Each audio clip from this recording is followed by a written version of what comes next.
বাংলাদেশের mega star বলতে একজনই আছে, যেহেতু একজন মেগা স্টার তাকে অবশ্যই সম্মানটা দেওয়া উচিত। মুভি দেওয়ার মতো কেউ ছিল না, সে ওয়ান ম্যান আর্মির মতো মুভি দিয়েছে, আমরা দেখছি।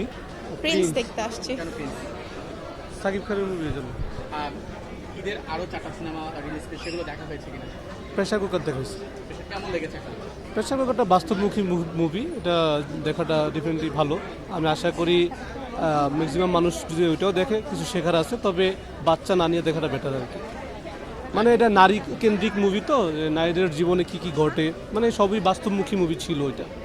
আর বনলতা এক্সপ্রেসটা দেখবো, যেহেতু হুমায়ুন আহমেদের লেখা, হুমায়ুন আহমেদের লেখা নিয়ে সেটা দেখা। এবারে ঈদে যে কটা সিনেমা মুক্তি পেয়েছে আসলে কেমন মনে হচ্ছে, কেমন প্রত্যেকটা সিনেমা? আসলে অপেক্ষায় ছিলাম প্রিন্সের এই কয়েকদিন, তো প্রিন্সের কোনো শো পাচ্ছিলাম না বিদায় বনলতা এক্সপ্রেস কাটছিলাম, এবং কি আপনার প্রেশার কুকারও দেখছিলাম। তো প্রেশার কুকার ভালো ছিল, বনলতা এক্সপ্রেস এখনও দেখা হয় নাই, আজকে প্রিন্সটা দেখবো আর কি। শাকিব খানের ডাইহার্ড ফ্যান মনে হচ্ছে? না না, এরকম ডাইহার্ড ফ্রেন্ড না। বিষয় হলো যে বাংলাদেশের মেগা স্টার বলতে একজনই আছে, সেই হিসাবে তা আসলে তার মুভিটা কেমন হয় কি আসে বিষয়। তাছাড়া যেহেতু একজন মেগা স্টার তাকে অবশ্যই সম্মানটা দেওয়া উচিত। সে ইন্ডাস্ট্রিটা ওইভাবেই তৈরি করে রাখছে, কারণ একটা সময় বাংলা সিনেমাতে মুভি দেওয়ার মতো কেউ ছিল না, সে ওয়ান ম্যান আর্মির মতো মুভি দিয়েছে, আমরা দেখছি। তো এখনোই সেই সুবাদই দেখতেছি, কারণ যেহেতু সে নিজেকে ওইভাবেই তৈরি করছে, বাংছে এবং তৈরি করছে। হ্যাঁ আসছি, দেখবো, তারপরে বলা যাবে